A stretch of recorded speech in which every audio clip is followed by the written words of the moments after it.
ओम शांति। आज है 24 मई 2024 की मुरली। आज की मुरली का मुख्य सार।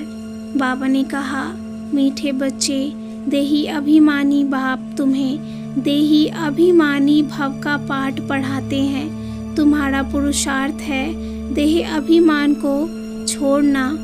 प्रश्न, देह अभिमानी बनने से कौन सी पहली बीमारी उत्पन्न होती है? उत्तर, नाम रूप की यह बीमारी ही विकारी बना देती है। इसलिए बाप कहते हैं, आत्म अभिमानी रहने की प्रैक्टिस करो। इस शरीर से तुम्हारा लगाव नहीं होना चाहिए। देह के लगाव को छोड़ एक बाप को याद करो तो पावन बन जाएंगे। बाप तुम्हें जीवन बंध से जीवन मुक्त बनने की युक्ति बताते हैं। यही पढ़ाई है। आज की मुरली का मुख्य पॉइंट्स। बाबा ने कहा, हे रूहानी बच्चे, अब देही अभिमानी बनो। अपने शरीर से भी लगाव नहीं रखो। देह अभिमान में आने से ही नाम रूप में फंसते हैं। सिवाय बाप के और कोई को याद नहीं करो। ज्ञान सागर एक शिव बाबा ही है जो तुमको पूरे ड्रामा का यथार्थ ज्ञान देते हैं। तुम्हारी यह है पढ़ाई। भक्ति को पढ़ाई नहीं कहेंगे, वह तो है मनुष्य मत।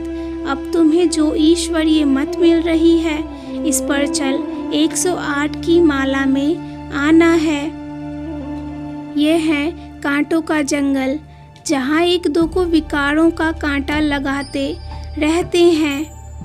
याद रखो, यह काम तुम्हारा नंबर 1 महाशत्रु है जो तुम्हें आदि मध्य अंत दुख देता है। इसलिए इस अंतिम जन्म निर्विकारी बनो। तुम्हें पहले 100% सॉल्वेंट थे, फिर माया ने आकर बुद्धि को ताला लगा दिया।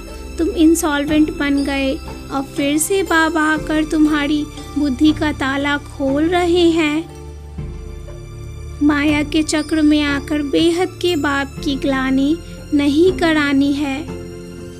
बृहस्पति बाप ही आकर भारत पर बृहस्पति की दशा बैठाते हैं। अभी तुम राम राज्य में जा रहे हो, इसलिए आपस में चीरखंड होकर रहो।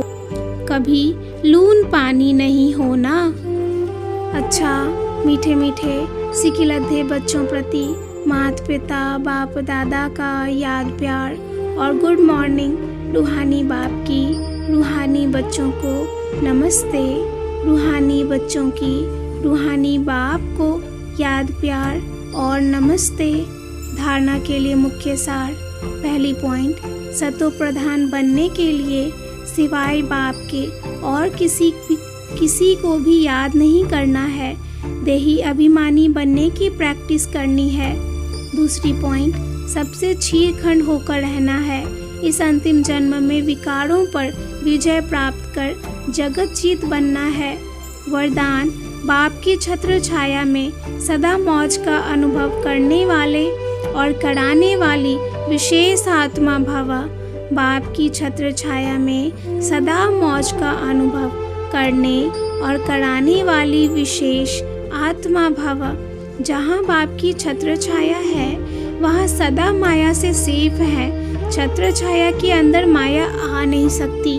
मेहनत से स्वतः दूर हो जाएंगे, मौज में रहेंगे, क्योंकि मेहनत मौज का अनुभव करने नहीं देती। छत्र छाया में रहने वाली ऐसी विशेष आत्माएं ऊंची पढ़ाई पढ़ते हुए भी मौज में रहती हैं, क्योंकि उन्हें निश्चय है कि हम कल्प कल्प के विजयी हैं, पास हुए पड़े हैं। तो सदा मौज में रहो और दूसरों को मौज में रहने का संदेश देते रहो। यही सेवा है। स्लोगन है, जो ड्रामा के राज को नहीं जानता है वही नाराज होता है। जो ड्रामा के राज को नहीं जानता है वही नाराज होता है। अच्छा, ओम शांति।